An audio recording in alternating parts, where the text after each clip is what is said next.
Hey, hey, hey, hey, hey. It's another Thursday night.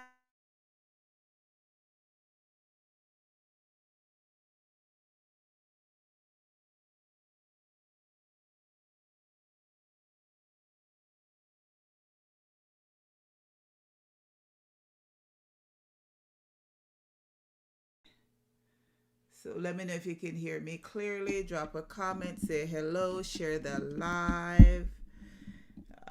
Seems like it says I'm not. Okay, let me know if you guys can hear me.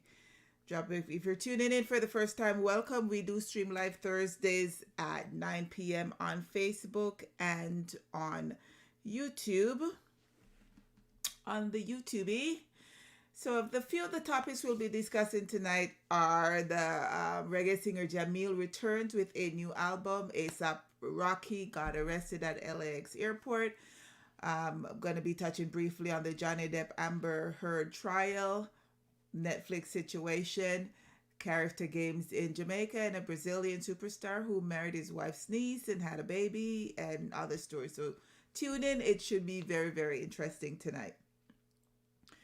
Previous episodes can be found on YouTube.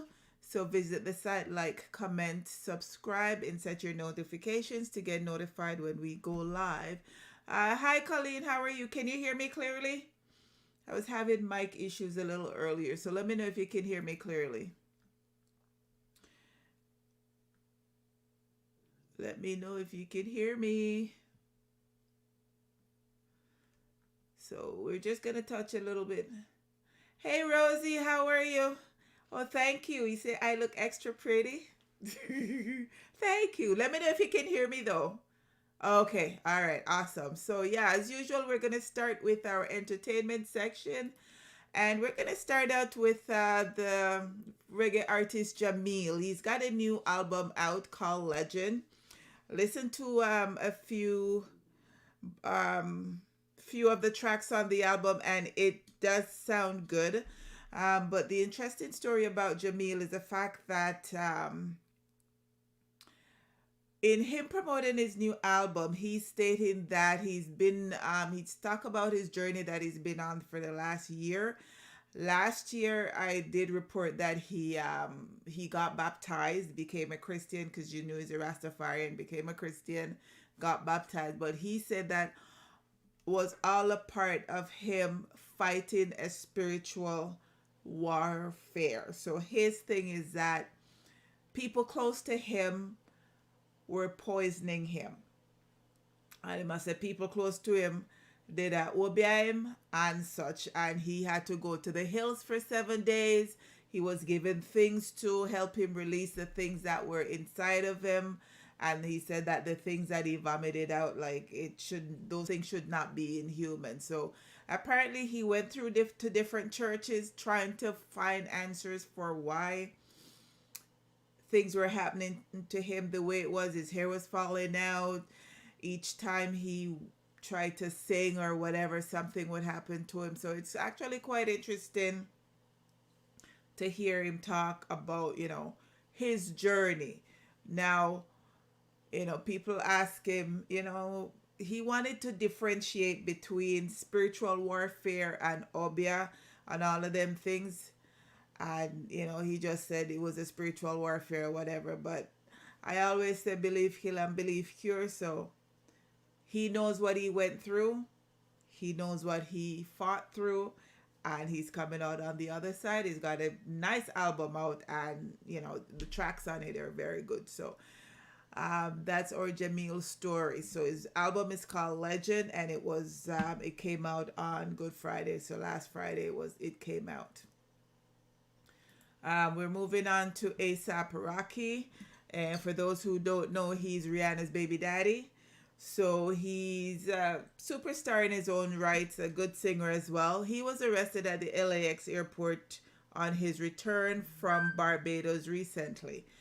I think it was on today's Thursday, so on Tuesday he was arrested.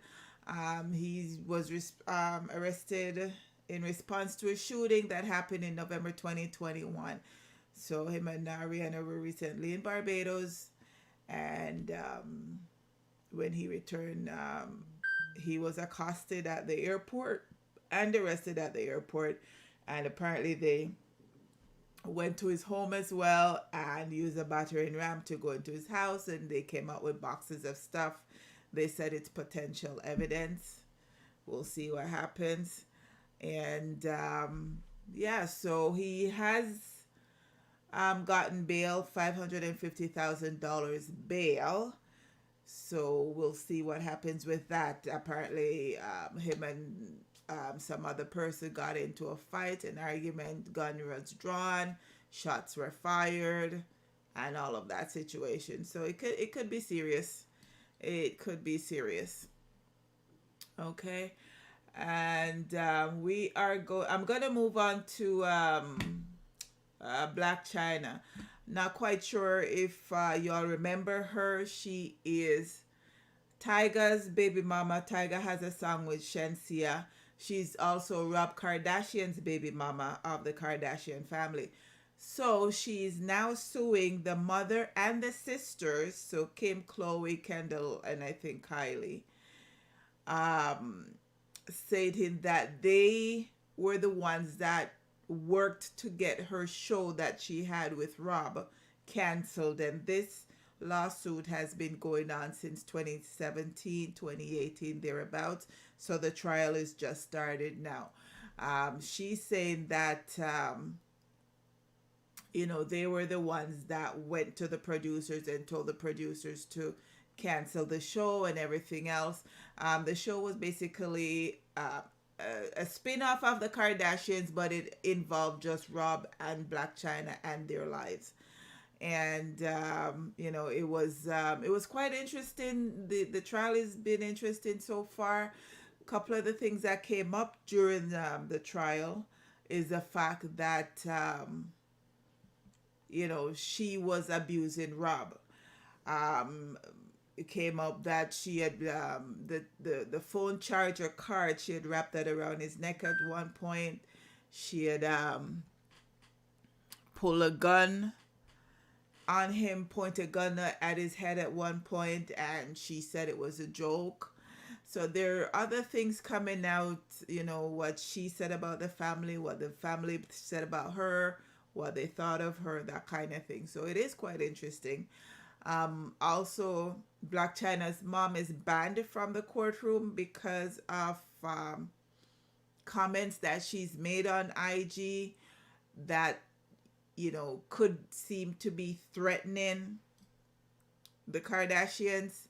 So, they requested that she be removed. The judge reviewed what was said. The judge agreed, and Blac Chyna's mom was removed from the court, was banned from the court. So Tokyo Tony, as the mother is called, is not allowed inside the courtroom.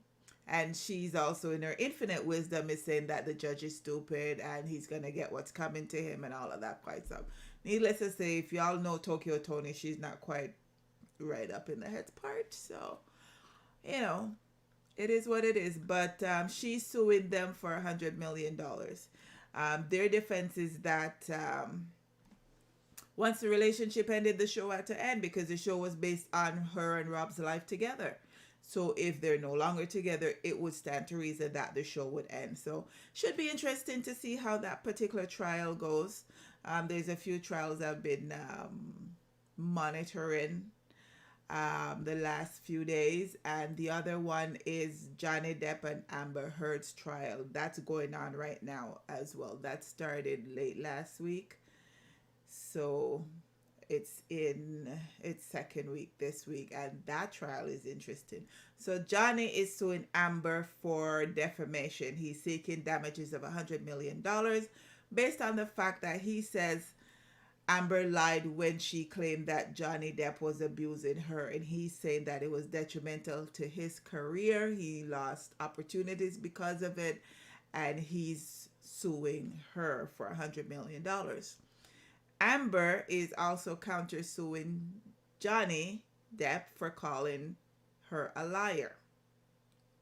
So she's countersuing for $200 million for libel and saying that he called her a liar. But this particular trial has gotten it's getting savage right now. Like, it started out kind of decent. It started out with a couple of the video depositions from the traveling nurse that comes to their home that was helping Johnny through his detoxing situation. And then with the security guard and a few other people, a few of the other workers that are there. Johnny Depp's sister was the first in-person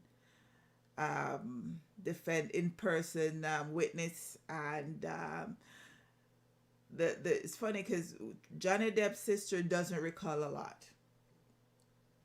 The traveling nurse,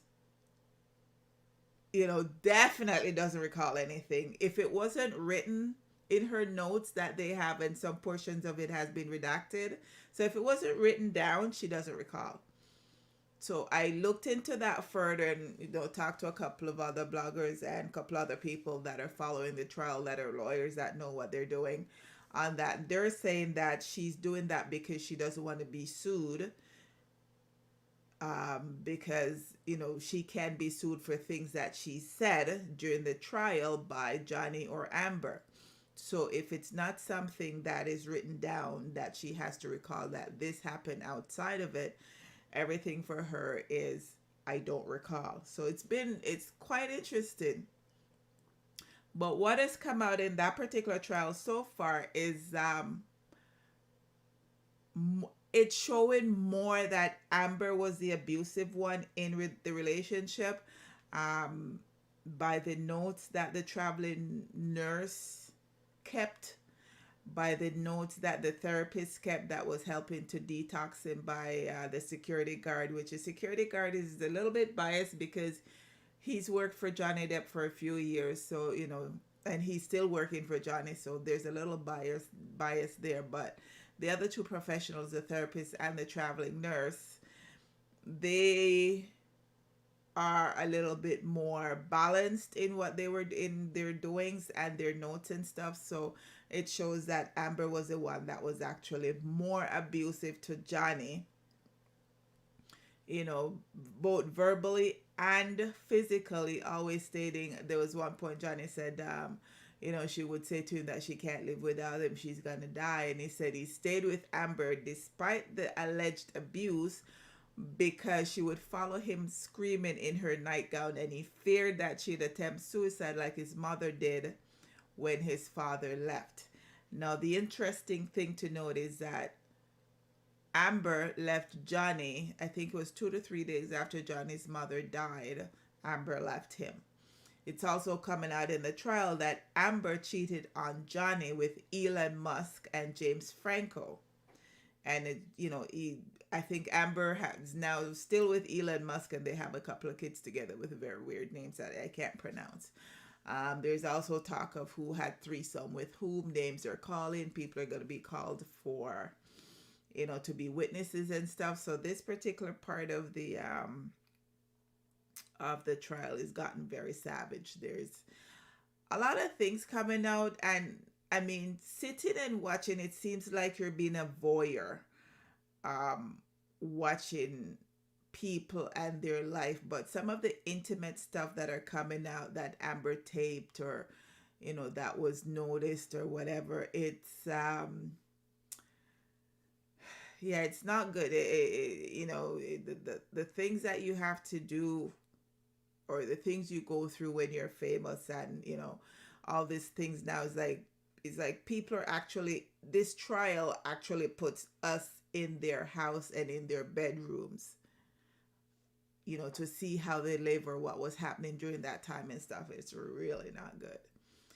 Not good at all. So I'll keep you guys updated on what's happening with that particular trial and with the Blac Chyna trial. They're both supposed to go for a few weeks, so I'll keep you guys posted on that. We're gonna go around to Mr. Shaquille O'Neal. So he was on a podcast earlier this week, and he said he basically had it all: the gorgeous wife, the money, the career, everything, and lost it. Not the money, but lost everything else because of his dick. And then when you stop to think that Shawnee had it all, Shawnee is his ex-wife, she had it all. She had the money, she had the big house, the da da da, like everything, and she decided to walk away from it all because she had enough. Now, on the podcast, Shaq said that the blame for his split from his ex-wife Shawnee, he laid it at his own feet. He goes, I was bad, she was awesome. It was all me. We don't need to talk about what I was doing, but I wasn't protecting her and protecting those vows. Sometimes you live that double life and get caught up. I'm not going to say it was her, it was all me. He kept reiterating that he put the blame on himself. She did exactly what she was supposed to do. She took care of the kids, take care of the house, take care of corporate stuff. It was just all me. Sometimes when you make a lot of mistakes like that, you can't really come back from that. But as I get older and you dwell on situations, it was all me. He said he was also candid about what he lost. He said the best feeling for me was coming home and hearing 5 to 6 different voices. So between them, they had 6 kids. He had one, she had one, and then they had 4 together. He said it don't matter if I miss 15 free throws and we lost. They don't care about that, he said. He was just being greedy. I had the perfect situation.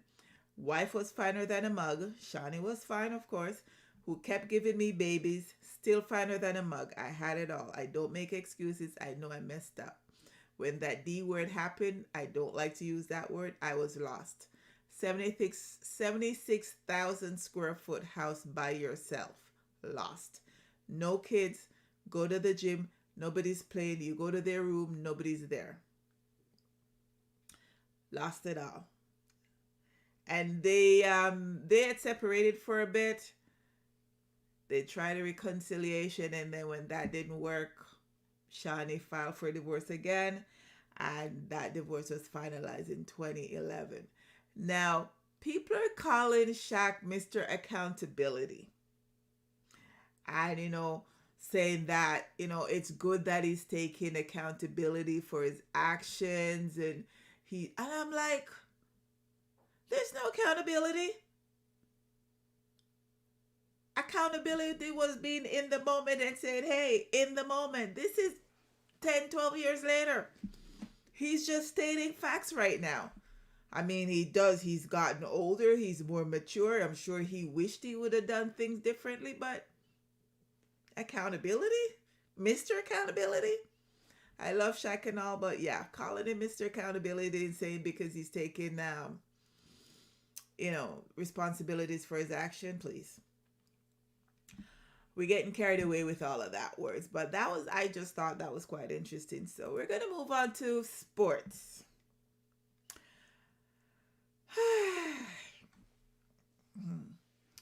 Anyways, hey Princess, how are you? Thanks for checking in. Hope all is well. So we're moving on to sports. We're going to start with my Raptors. They're down 3-0 to the Philadelphia 76ers.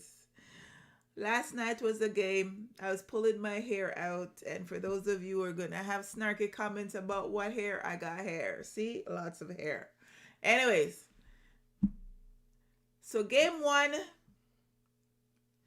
it was the Raptors against Philly and the refs. Game 2, the Raptors showed up a little bit. The refs were a little bit different. Philly played. They played good. Game 3, the Raps showed up. They did play well. They had opportunity to win the game in regulation, but that didn't happen. And then went into overtime. They still had time to win the game, but, they missed free throws. You cannot miss free throws. You got to make them because sometimes that's all you need to win the game. And they didn't make their free throws and, now they're down 3-0. But in watching the game, it amazes me how Joel Embiid at 7'2", almost 300 pounds. You walk by the man, he's on the ground. Like you literally walk by the man and he's on the ground. It mean that love ground or he's the best flopper in the league. Because trust, you walk by him and him up on the ground. So Raptors are playing again Saturday. So we'll see what happens.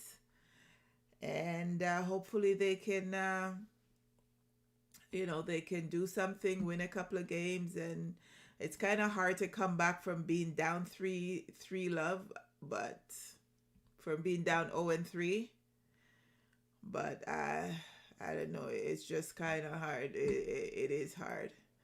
So Colleen said that's okay, we still made it to the playoffs. That's true. I mean, nobody expected us to make it to the playoffs, but we were number 5 in the, we didn't even have to go to the play, and we actually have we made it to the playoffs without having to go to the play. And so yeah, we did that. Colin says him love lie down. That could be true. That could, because every time you turn, the man was on the ground. Every time you turn, he was on the ground. And maybe the next 4 hours. Yeah, it's hard to it's gonna be hard to win 4 games in a row against Philly, but we'll see. You never know what can happen, but we can always be optimistic. We'll see what happens if they win game 4 and not get swept. I'm just happy if they're not, they don't get swept. So we'll see what happens. But we're moving on to the Maple Leafs, and they are actually doing very well. They've won, I think, 8 of their last 10 games. They're on a 4-game winning streak. They're currently second in their Atlantic Division. They are playing the Lightnings tonight, so they're looking good to make the playoffs. Now, once they get to the playoffs, that's a whole different story. So we'll see what happens with that. Toronto FC, they're playing New York City FC on Saturday. They won their last game against Philadelphia a couple of weeks ago. They're currently, I think, 5th in their conference. Season is still early, but they're moving up. They were, I think, 17th at one point. So they're playing better. They got a good coach. The guys are gelling. So it should be interesting to watch them throughout this season. And we'll touch on my Blue Jays, who beat the Boston Red Sox today. So yeah, they won 3-2 earlier today. So season is fairly new, just started, but they've started the season well. They've either tied the series that they've played so far or won. They've won most of the series. I think they tied one. And so far they're doing well. They're currently third in their divisions, but there's still over 150 games to go. So anything can happen. And that is our sports roundup for today. So we're going to start with our news story, and I'm going to go to Brazil. And I found this story quite interesting. A boy who was born with 2 penises had to have one removed, but doctors chose to take the larger one. The youngster, who's from Brazil, is a 1 in a million baby boys to be born with a duplicated penis. Doctors in Sao Paulo said to date only 100 men with that condition called diphtalia. Said, I learned a new word this week, diphtalia. Well, I learned more than one new word, but diphtalia is the only one I can call. I can talk about on the air. Anyways, diphtalia is, I guess, babies who are born with 2 penises. And they're saying that the reason why they're saying that it was two full penis that laid side by side. It wasn't an accessory penis that was a stump. It was two grown penis. And they said that at the time of the surgery, the guy was 2-year-old. They said that one story stated that the larger penis had a blockage in the urinary tract. So that's why they took it. Another story saying that they just decided to take one, and they took the larger size, the largest one. So I don't know. I don't know which story to believe, because when I was doing the research, one story said they took the larger one because there was a blockage in the urinary tract, so he might not be able to pee. The other story said they just choose one, but what they did show was that both penis had the ability to become erect, but they're saying each penis had only one of two corpora cavernosa, which is a spongy column of tissues that fill with blood and cause the penis to harden. So, and they're saying that they discovered that the boy could only urinate from the smaller penis, as was confirmed by the mother. So I guess that's, I don't know. I don't know why. They said the urethra of the larger one was too narrow for penis to pass, for urine to pass through. So that's why they took the larger one. And the doctor made sure to state, or the article made sure to state, that the doctor said that the decision was made on functionality and not on size. Tell that to the little boy when he grow up big and him not have a good enough size, enough size what him think him should have. So yeah, never heard of that before. I've heard of people with, who were born with a long penis and a stump, but he had two fully functioning penis. I guess they left the most viable one. That's what they're saying that they did. So they're saying that the boy will be able to have full erections in the future, and because his erection chamber is still there, and it's quite interesting. Quite interesting. So we're going to move around to Texas, and a Texas man was charged with assault after he beat his roommate with a wooden stick on Sunday, stemming from an argument about mosquitoes. Victor Simone Shavers, age 43, attacked his roommate and left him bloody and needing stitches. Officers responded to a residence at about 2:42 a.m. on Sunday and found Shavers' roommate outside with a bloody face. The roommate told police Shavers assaulted him shortly after they argued about what a mosquito looks like. The affidavit says the argument escalated into a physical fight when Shavers told his roommate he, in fact, did not know what the insect looks like, while the roommate argued otherwise. Shavers then grabbed a stick behind his bed and started hitting his roommate in the head with the stick at least 6 times. The roommate managed to grab a metal bat from his closet and hit Shavers while he was defending himself. The roommate suffered a deep cut on his left cheek and a deep cut on the left side of his head. Shavers was cut on the back of his head and had a swollen right hand, which was possibly broken. Shavers admitted to responding officers that he struck his roommate first. Shavers was listed as an inmate at the Dallas County Jail on Thursday afternoon.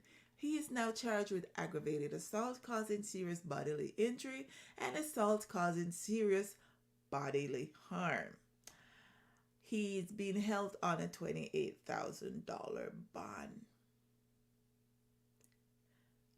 Imagine you go in jail and the master say, why you come to jail? What's the reason? Why you do for come to jail? And you tell them, say, you and your roommate are cuss over what mosquito look like. I don't get it. I don't get it at all. I don't. That is probably one of the weirdest reasons to end up assaulting somebody, to end up in jail. But that's what he did. That's what's happening. So I'm going to circle around to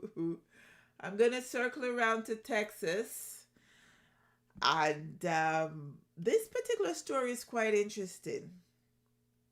So the police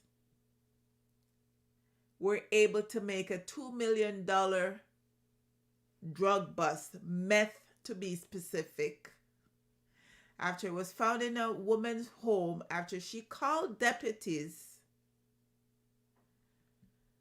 under the influence and said she couldn't take care of her child, according to investigators.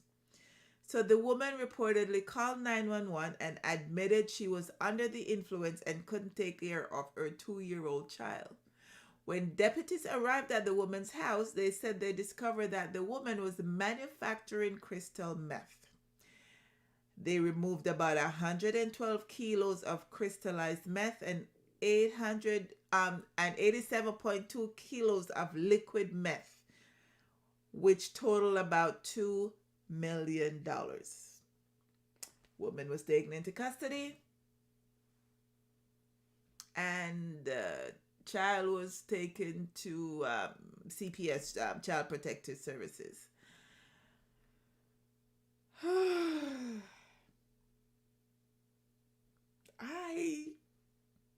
I don't know. I don't know.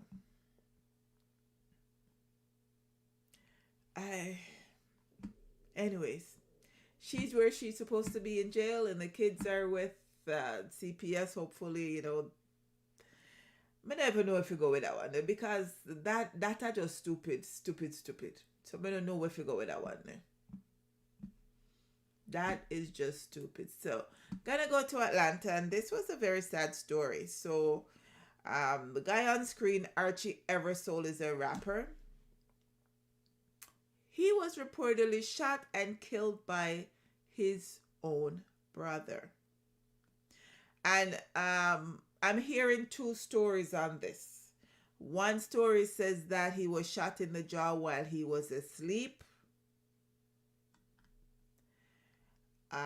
And that's the story he told to cops while he was still alive. He told cops that someone had kicked open his bedroom door and he was awakened by a gunshot to his face on March 25th, but he couldn't see who shot him. All right. Police then asked if the shooter was still in the home, and Archie shook his head yes.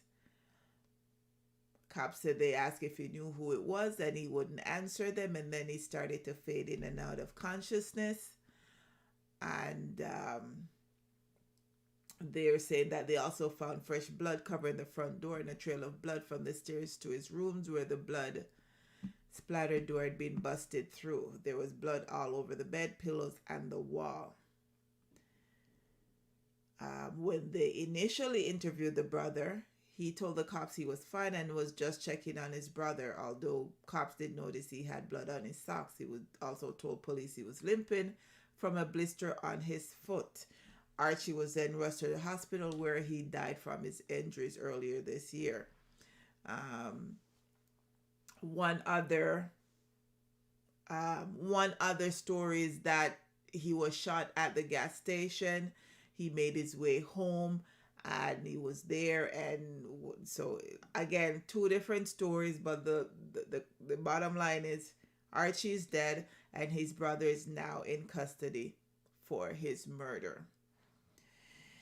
So again, can't trust family, so that's where it happens. And we're staying in the USA, and I actually thought this particular story was quite interesting. So the lady on screen, Lucy Banks, is an OnlyFans star. And she stated that her date's penchant for peanuts left her with a very painful, sexually transmitted allergic reaction. Okay? So apparently Lucy's allergic to peanuts. But she didn't have any idea that she could get a second-hand reaction. What that second-hand reaction was is that her partner ate peanuts. He washed up, brushed his teeth, did all that he had to do, and they were having oral. And that's where she got the allergic reaction, from them having oral sex. It wasn't even like he kissed her. It was them having oral, and she got the allergic reaction. She literally had to go in. She went to the doctors.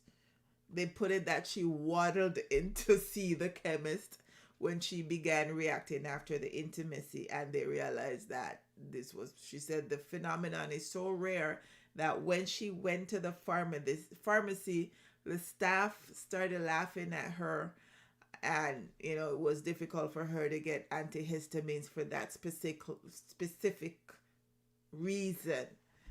So I thought that was that. I've never heard of that, but apparently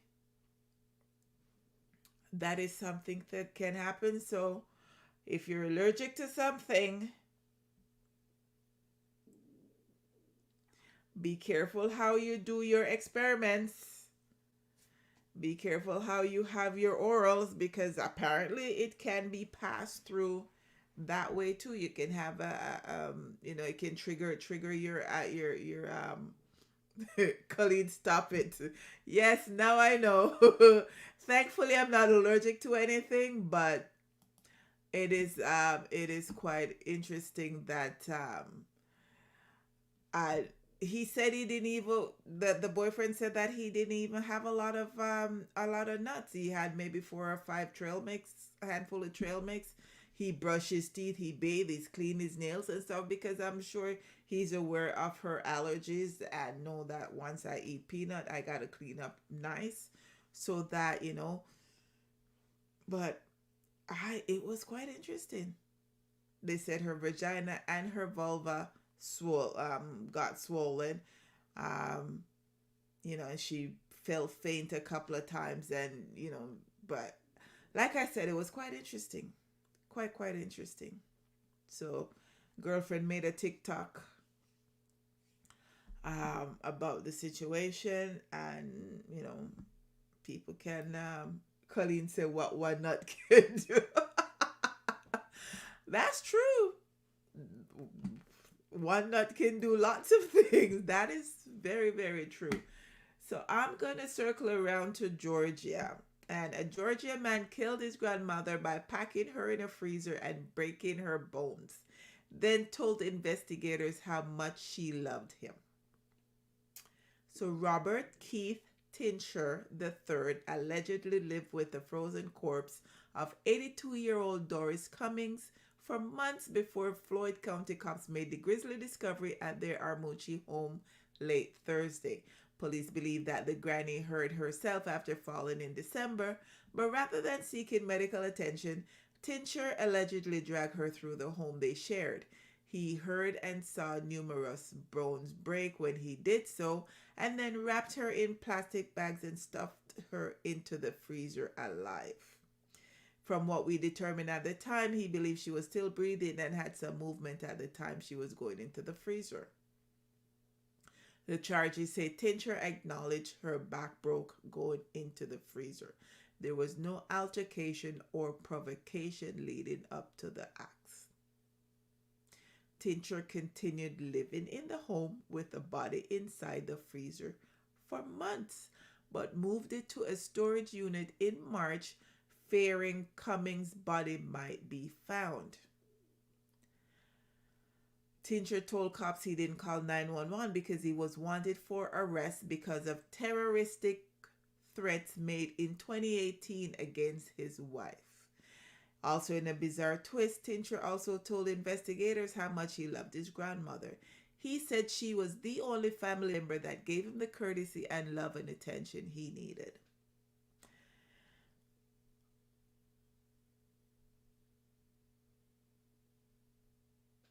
So the one person that showed you love, gave you love, made you feel you kill, and not only kill her, like to stuff her in a freezer. So imagine if you did it to your granny. What would you do? Imagine if you did it to your granny. Colleen says he's sick. How could he? But imagine if him did it to her.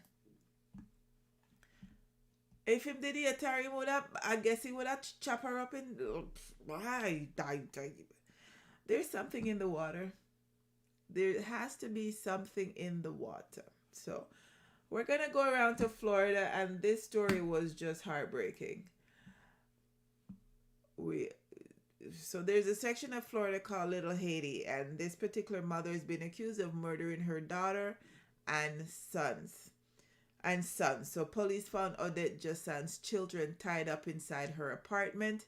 The children were bound by their ankles, wrists, and neck. The medical examiner's office is working to figure out the cause of death, but police say it was likely strangulation. The son's name is Jeffrey and the daughter's name is Laura, said the heartbroken father, Francie Belval, as he showed us pictures of his two children. Laura was 5 and Jeffrey was 3. So, needless to say, Josant, age 41, is now behind bars. She's charged with killing her kids. Police said she called and she appeared to be having a mental episode. She wasn't saying much. They went to the home. They found the children tied up and unresponsive. I guess she opened the door and nonchalantly said to them, "They're inside. Go get them. I don't want them." So police, are still investigating what led to the murders, but said it's not the first time they've been to this particular home. On domestic charge, they've been there many, many times, and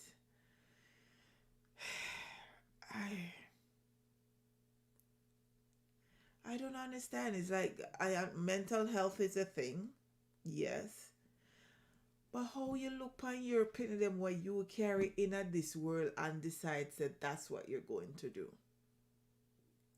I don't get it. Colleen said you can see the look in her eyes. She don't look like somebody who have a care in the world or understand the gravity of what happened. She don't look like no. That's crazy. Crazy, crazy, crazy. So if you've just joined, say hello, say hi, drop a comment, let me know that you are here. And free to comment on any of the stories that I'm showcasing. Feel free to comment. So I'm going to go to Rhode Island. And a Rhode Island man allegedly killed his girlfriend, wrapped her body in towels and plastic, then stuffed the corpse in the refrigerator of his apartment. Cops said Nathan Cooper, age 53, was slapped with a murder charge for the killing of Sherbert Maddox after police found her body inside the Providence apartment on Tuesday. Police said they were first called to the apartment on a tip. Then they obtained a search warrant. Maddox, age 40, appeared to have been fatally shot and could have been dead for 2 or more days. They're saying that a .38 caliber Smith & Wesson handgun believed to be used in the killing and a rifle were recovered by cops.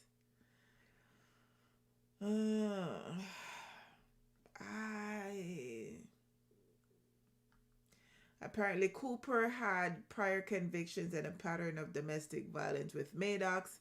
She moved out of the house, and I guess she went to visit him, and that's what happened.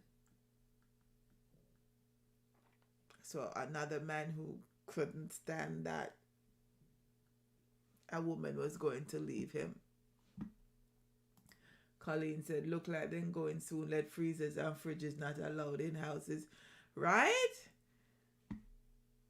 Well, I guess because when you freeze the body, it's when you freeze the body, it doesn't decompose as fast and there's no smell. So, but imagine doing that and living in the house with the person.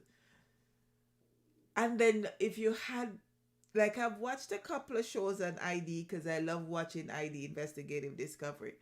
And I've watched a couple of shows where they did do this, kill the person, cut them up, put them in bags, put them in the freezer, and then put meat and other things on top of them in the freezer. And I'm thinking, How do you just live with somebody in the freezer? How do you just, you know, it's there. The freezer is there. I'm going to put your body in and I'm just going to go live my life like nothing. It's crazy. It's crazy, but, you know, I don't know. We're going to circle around to Jamaica.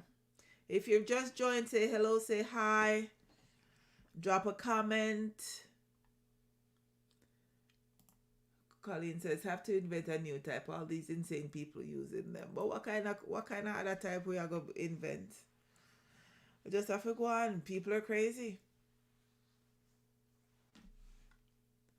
So she never said the girl was too hot for him. Then that's why I probably kill her, because hot girl I left him now and he might not get another hot girl. That is why. Hot girl I left him, he might not get another hot girl. So we're gonna circle to Jamaica, and it's a another domestic situation. A 23-year-old man was accused of viciously beating the mother of his 1-year-old child, and he has agreed to pay $300,000 in restitution when he appeared before the Kingston and St. Andrew Parish Court on Tuesday.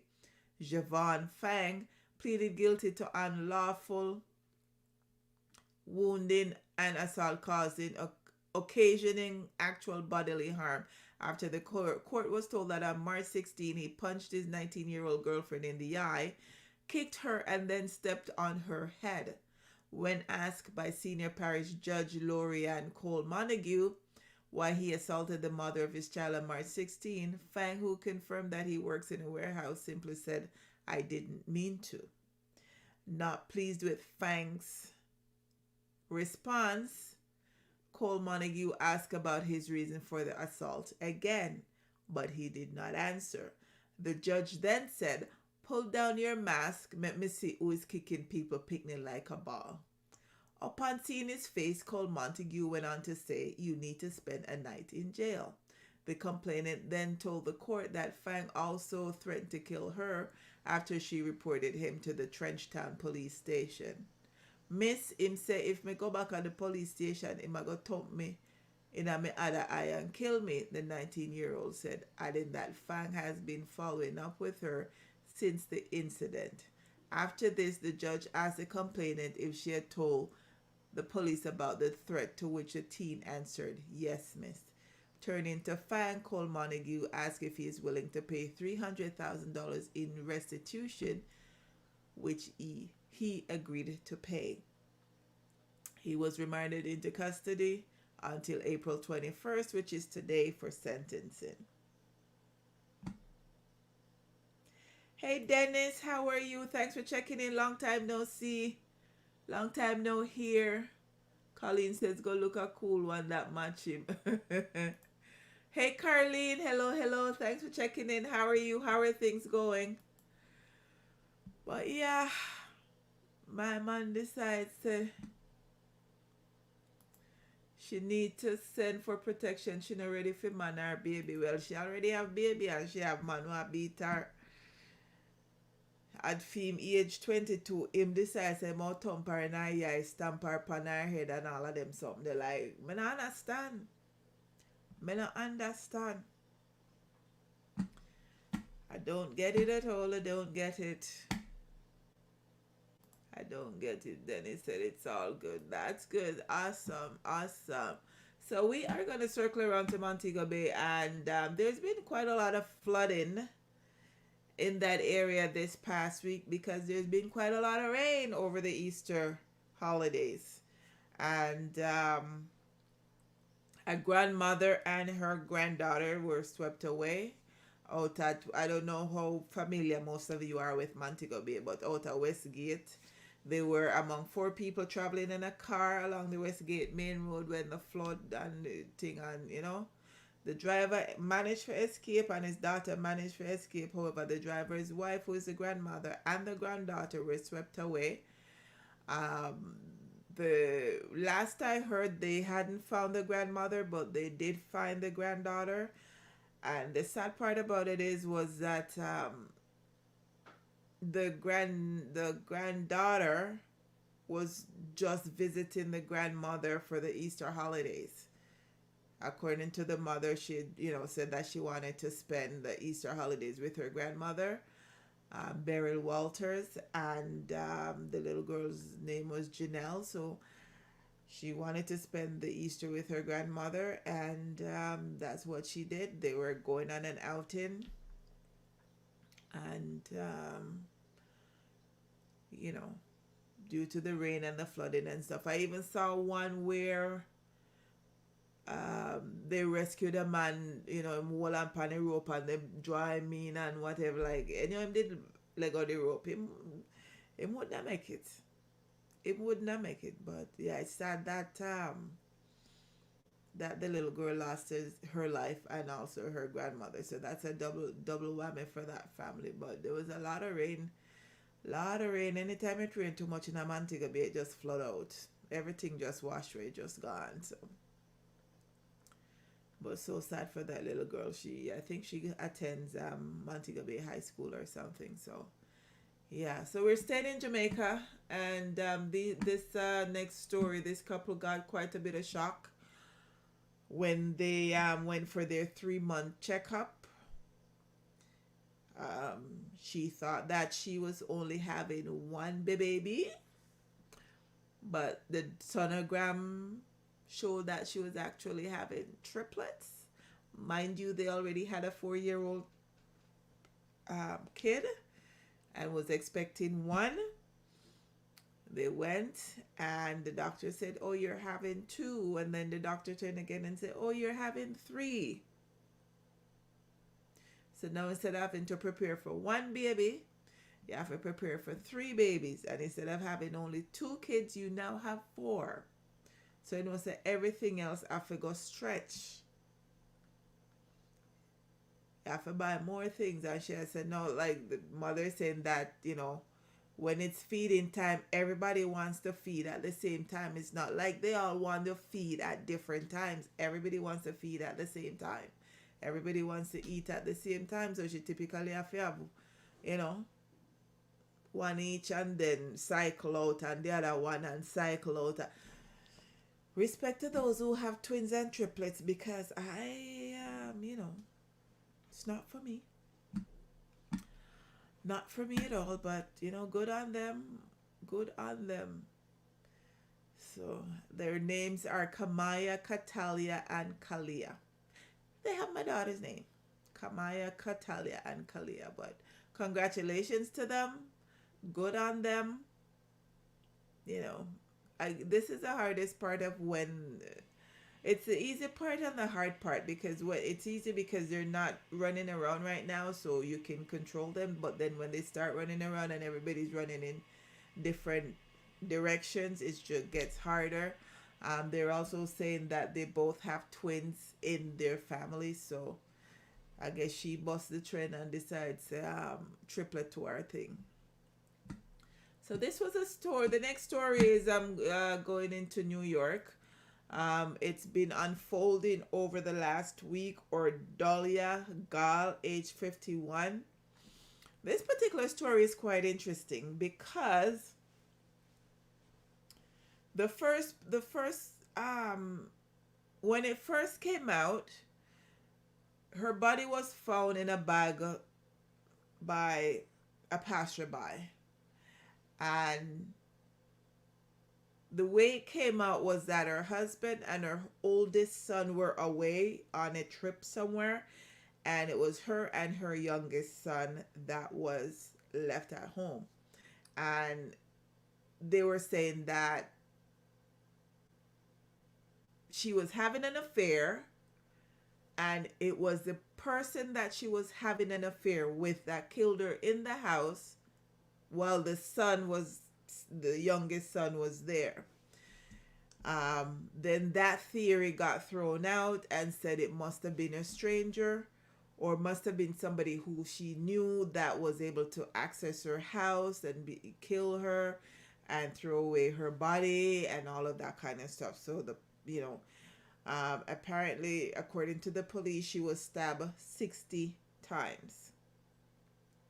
60 times.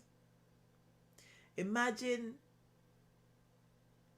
the strength required to stab somebody 60 times.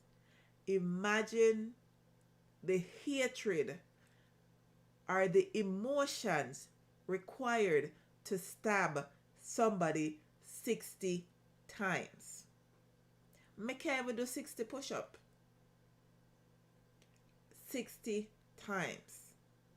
Imagine being the husband on a trip and getting a phone call that your wife was killed in your home and she was stabbed 60 times.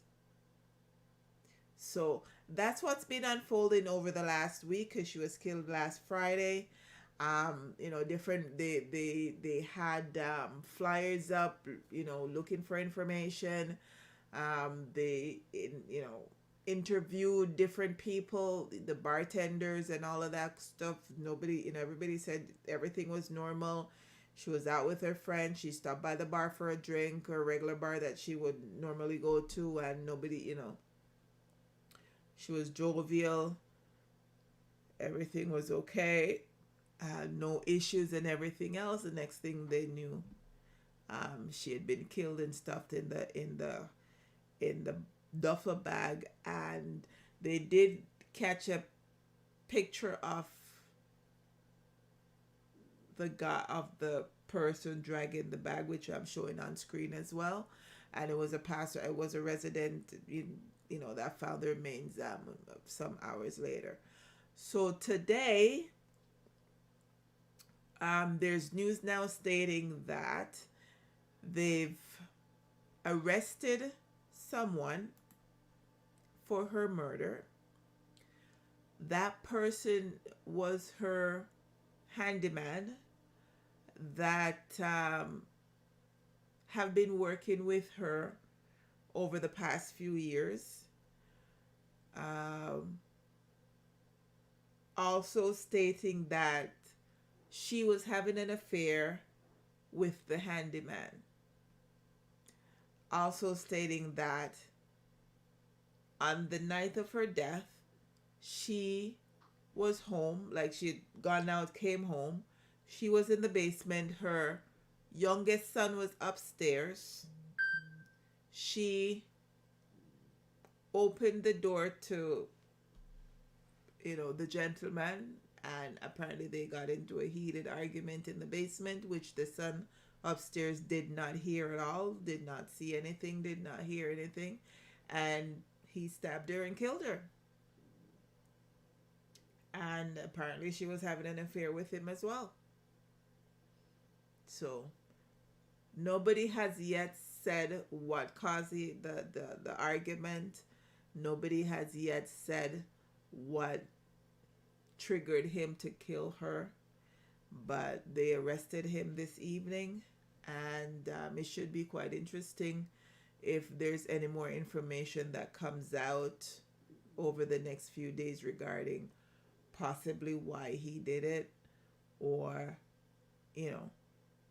what triggered it, or it's just crazy. It is just crazy, but it's a sad way to go, especially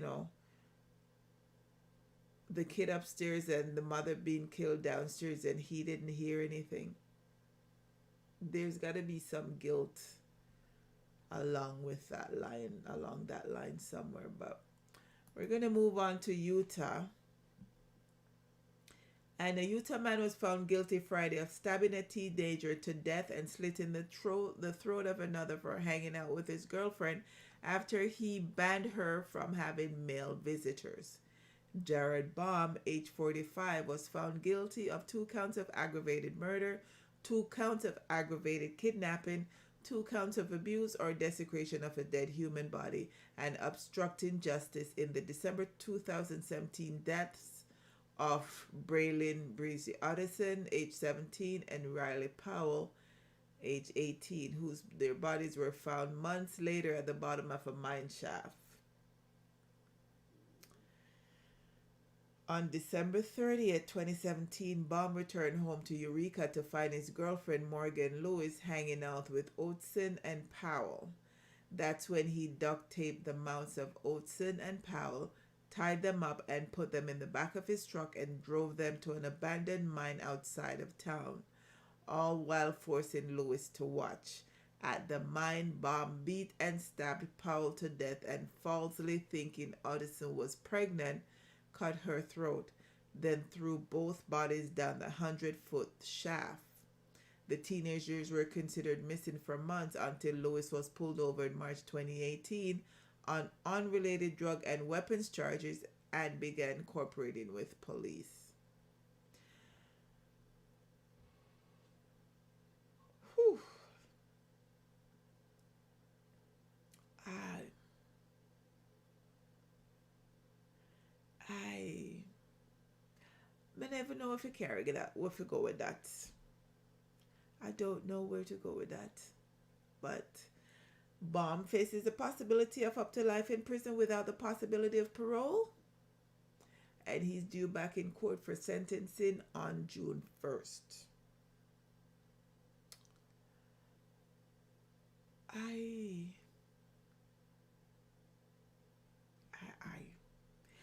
We're going to go to Florida. We're going to go to Florida. So, an alleged drunk driver plowed through a crash scene and ran over severed limbs before setting off a high-speed pursuit. Thomas Crewman, age 23, drove his silver 2005 Chevy pickup truck directly at two Florida Highway Patrol troopers who were responding to a 49-year-old woman who was fatally struck early Sunday in Dade City. The troopers were investigating the woman's death as a hit-and-run crash and had found her torso along the shoulder and her detached legs in the roadway. As Crewman drove through the scene, he ignored authorities' commands to stop and ran over the woman's severed legs. Two passengers in Crewman's truck, a 33-year-old man and a 35-year-old woman, tried to flag down troopers and get out of the vehicle.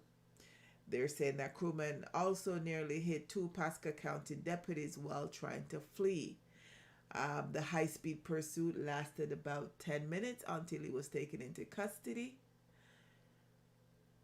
He was charged with counts including aggravated assault with a motor vehicle upon a law enforcement officer, DUI, reckless driving, and driving with a revoked license.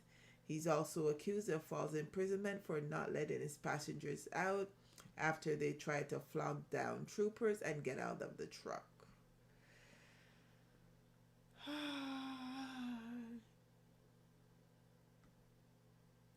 Thou shalt not drink and drive.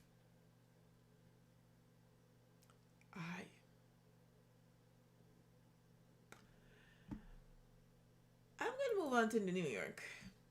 A New York man was wanted for raping twin 4-year-old girls in Pennsylvania. He was tracked down to a Midtown Manhattan homeless shelter early on Tuesday, but he managed to escape after a clash with two cops. Working off a tip that 22-year-old Isaiah Metz was hiding out at the Antonio Oliveira drop-in center on West 30th Street near 8th Avenue, two officers with the New York Police Department's Regional Fugitive Task Force showed up at the shelter around 4:15 a.m. Metz, who is on parole for assaulting a police officer in Pennsylvania, is accused of raping twin 4-year-old girls in Goldsboro, Pennsylvania on March 30. He's also facing 115 other sex abuse-related crimes, including possession of child pornography in York County. When the officers tried to take Metz into custody, he fought them off, punching both of them in the head. And during the brawl, the fugitive bit one of the cops in the arm. The other officer suffered injuries to his back and arms during the fight, but Metz managed to slip out of the shelter and was last seen running uptown. An update to the story is that he was captured today. He was arrested earlier today and is presently in jail. So I'm assuming that by tomorrow, Monday, he'll, go up for charges and they'll decide what to do with him then. But it would be best if they, just let him stay in jail. No reason for him to come out of jail at all. None whatsoever. But yeah, that's that. But Netflix came out with a story earlier this week stating that they lost over 200,000 subscribers in the first quarter of 2022. They're saying that's the first time they've ever lost paid users in more than a decade. They're saying part of that is due to the war in Russia and Ukraine, with Russia and Ukraine, because they stopped serving that market. They had projected that they would gain about 2.5 million subscribers. However, they ended up losing 200,000 subscribers. Um, Part of that too is attributed to the fact that they increased their monthly subscriber rate.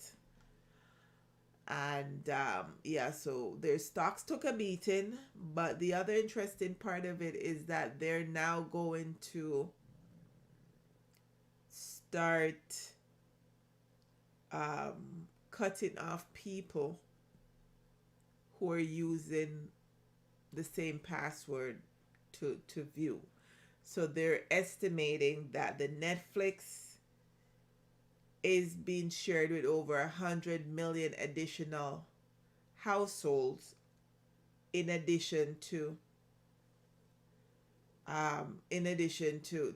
paid subscribers. So, and they're saying of that 100 million, about a 30 million of those are in Canada and the United States region. So what they're going to do is start using technology to cut off subscription that's being used in more than one home by more than one party. So they haven't stated when they're going to start that yet, but that's been in the works for the last year and a bit. So I'm assuming that before the end of the year, they'll put that in place. They're also going to come out. They're discussing the possibility of coming out with a new subscriber package where you pay a lower rate, but you'll have to watch ads. So if I wanted to watch ads, I watch TV. No sense watching Netflix, so you have to watch ad on it. So we'll see how that goes. We will see how that goes. So we're going to circle around to Florida. And a Florida bride and her wedding caterer have been charged after several guests fell ill after having eaten food allegedly laced with cannabis. Dania Glennie from Longwood and Jocelyn Bryant of Jocelyn Southern Kitchen from Orlando have been charged with tampering, negligence, and delivery of marijuana. According to the report from the Seminole County Sheriff's Office, the investigation was sparked after a male guest called 911 to request an ambulance as he was feeling weird. The man then went on to explain that though he had consumed food and wine at the event, he felt like he had drugs inside of him. When the officers arrived, they apparently found multiple guests from the wedding party of up to 50 people were reporting not feeling well. The guests were complaining of stomach pains and vomiting, according to the report. Miranda Carey, who attended the wedding, detailed the seriousness of the situation. I think people thought they were having heart attacks. We're all just enjoying and celebrating our friend's success on the dance floor, having fun, catching the bouquet. I started feeling a little bit dizzy, just kind of like the room was spinning a little bit and things were getting distorted. An investigation was following the investigation into the incident.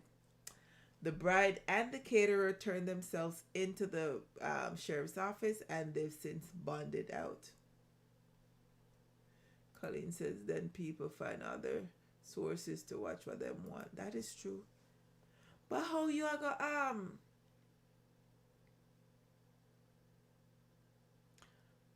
put cannabis in a food and give people, and you don't tell the people them say you put cannabis in a food? What if people allergic? What if that triggered something else that killed somebody? Them are people that take people life too careless nowadays, you know. Them are people that take people life too careless nowadays. Colleen said, one God, God, Lord have mercy. Be ye careful where you eat, what you eat, and how you eat. But I tell you, so the eatings that get people in a trouble, you know, who not get allergic reaction and eat cannabis in a food what them don't know about.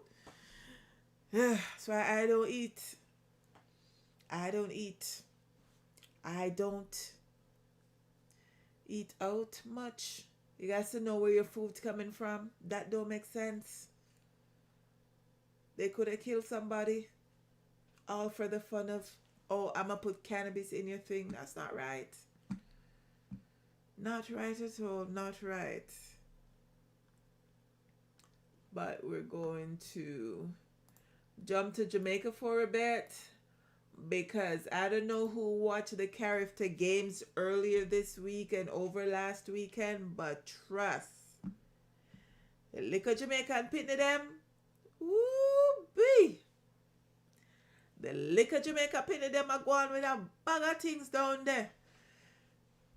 People did I wonder when Bolt retire, and then you know Shelly and Sharika and Elaine them a get up in a age and who are gonna come take over from them. But trust, them little pitney there, imagine that Jamaica has finished first in character track and field games every year since 1985.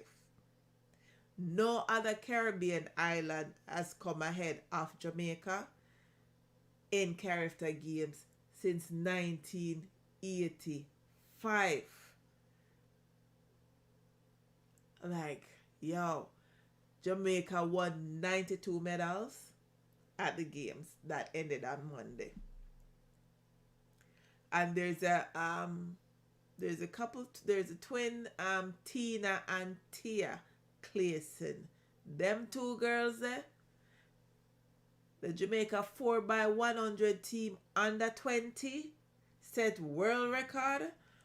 Man, it was a beauty to watch, along with Brianna, and I can't remember the other girl's name, but man, it was a beauty to watch. It was nice. Character. They should just call that Jamaica Olympics and done, because I mean, nobody else now win, because even on the swimming side, Jamaica came third in the swimming, but I mean, there's still always top 5 in swimming, but number 1 track and field from 1985. That's a long time. That is 30 odd years worth of track and field brilliance. But kudos to Jamaica. Big up to the other, Bermuda, Bahamas, and the other places and stuff, because they did their thing. But Jamaica, big up to them. Them did their thing. So we're going to circle around to Toronto. And this news came out today that the Toronto police made several arrests and 66 charges have been laid in a substantial drug trafficking bust. The investigation started in November 2021, and with the help of an undercover officer, they purchased 3 firearms and a quantity of powder cocaine from the alleged sellers. Over 100 grams of fentanyl were also seized during various search warrants, along with just under 550 grams of powdered cocaine, 3 loaded semi-automatic handguns, body armor, and over 50 grams of crack cocaine. On April 5th, 3 people were arrested and identified as 18-year-old Bardi Cadrio, 20-year-old Umar Tenoli, and 23-year-old Taha Youssef Sheikh, all of Toronto. Sheikh, age 23, faces the most charges, including 5 counts of trafficking cocaine, 5 counts of the possession of proceeds of crime over $5,000, and 3 counts of knowingly possessing a restricted firearm. Altogether, the 3 men face up to 66 charges. Kedru, Tenoli, and Sheikh made a court appearance on this past Tuesday. The news only came out today. So, there is that. So, we're going to go back to Jamaica. And this was a story that was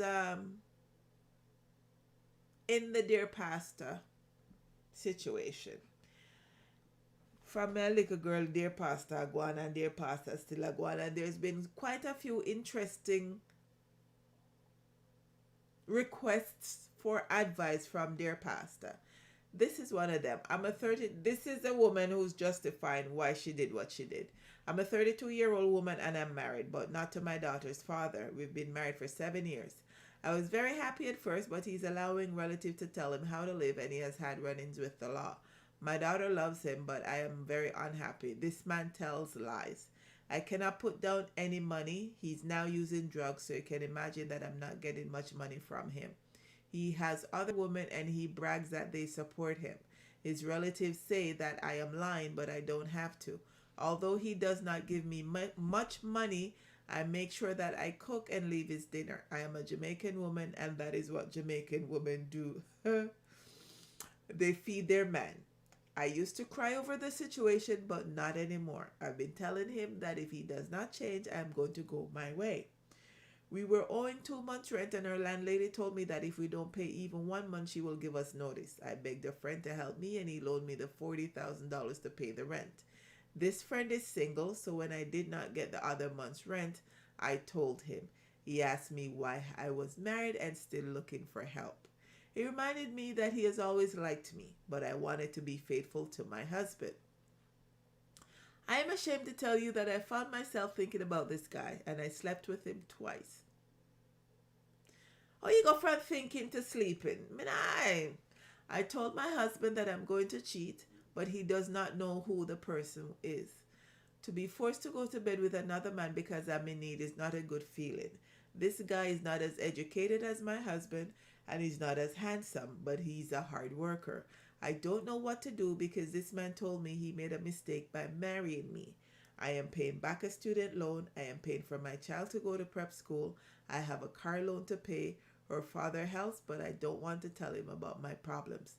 I used to say I would not want to keep a man while I am married, but now I don't care what people say. I am thinking of changing jobs, but the guy told me I shouldn't. What should I do? These days I don't allow my husband to touch me, and whenever I don't agree to have sex, he calls me a whore.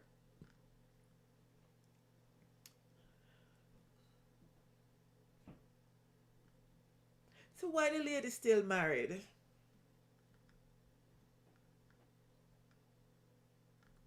I don't understand why she's still married. And if she tell her husband she's going to cheat, and then she actually slept with somebody else, is that cheating? Is that cheating? Because if you tell somebody something that you're going to do something, they were forewarned that you're going to do something. So, I'm just asking if that's cheating. But I don't understand why she need advice to stay with her husband, or what is the advice that she's needing? I don't know. I don't know. It's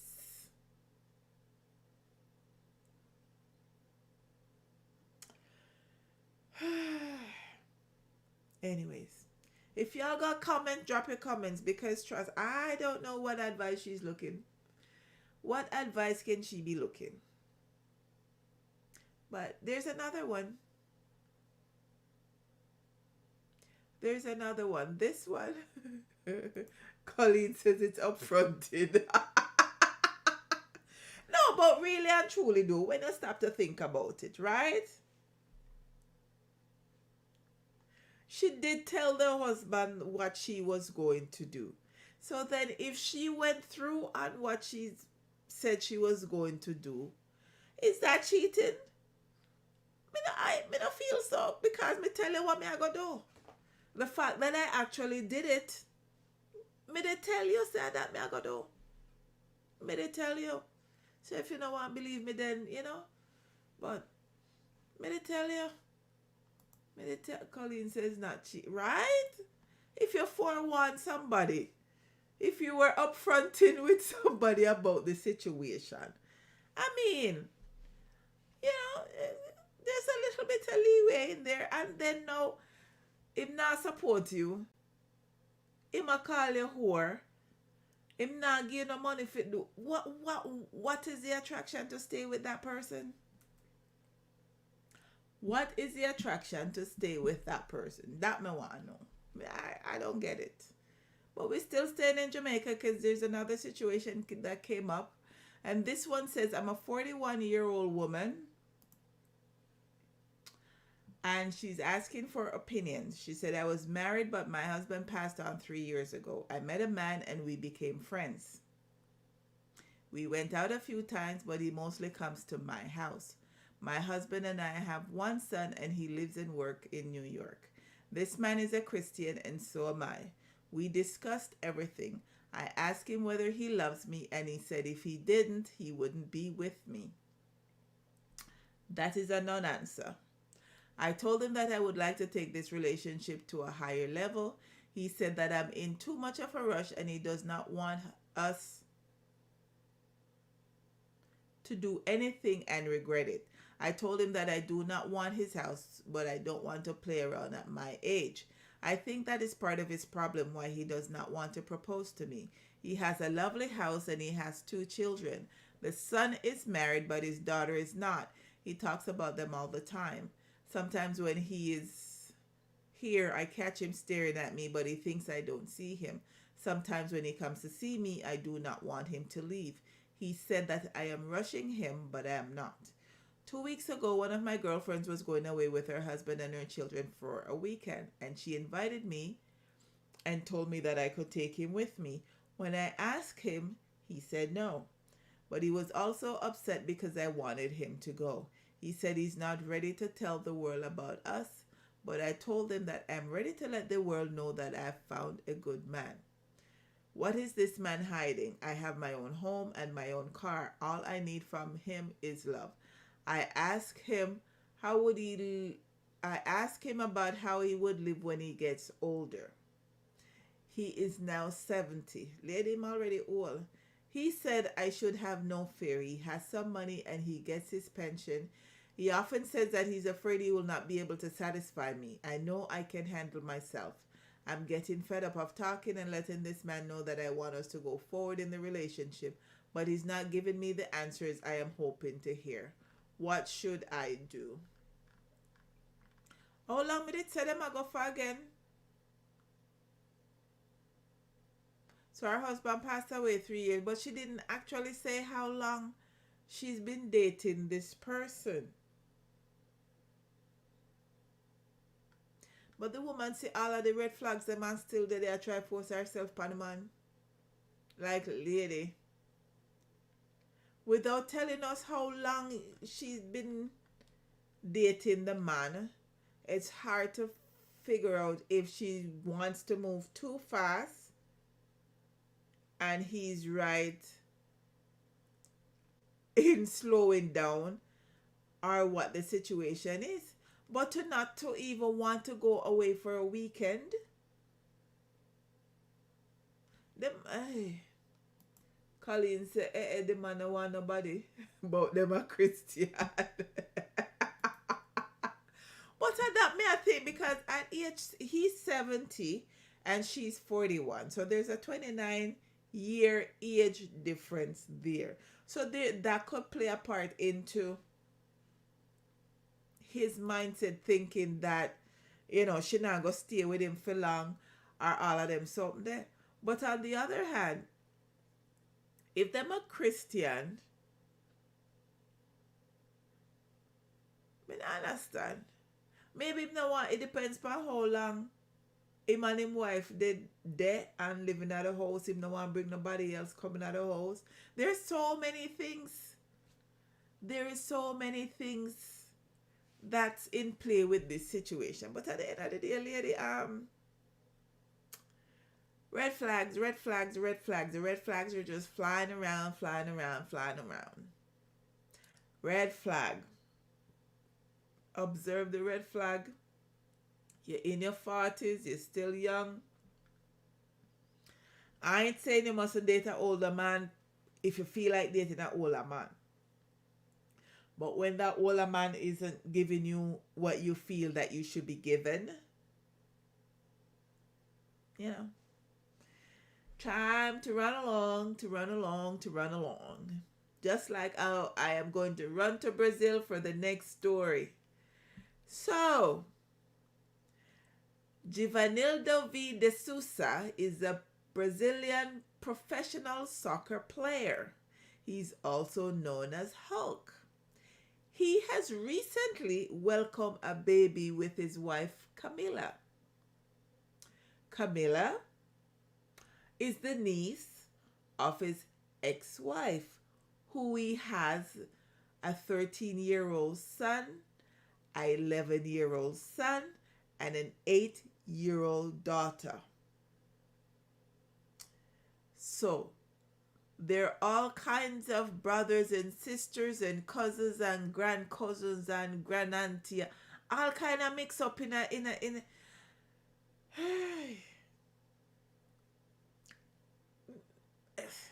I try to figure out. I was trying to figure out the relations, because there's some brothers and sister relation.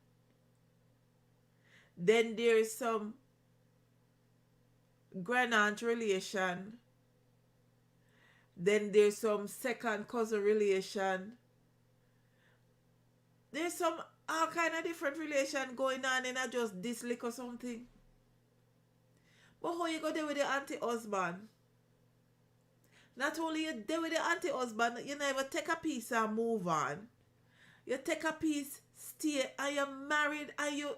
Day. I don't get it. I don't get it at all. I don't get it, but you know what? That is definitely a family affair. That is definitely a family soup. Family mix up. Family cut me. Everybody in there is... I don't know. It's crazy. But that is what we will be ending on tonight. The family mix up. The family, what you may call it? The family blends. That's the end of our show. Thank you for tuning in and staying with me tonight. Thank you all for watching, commenting.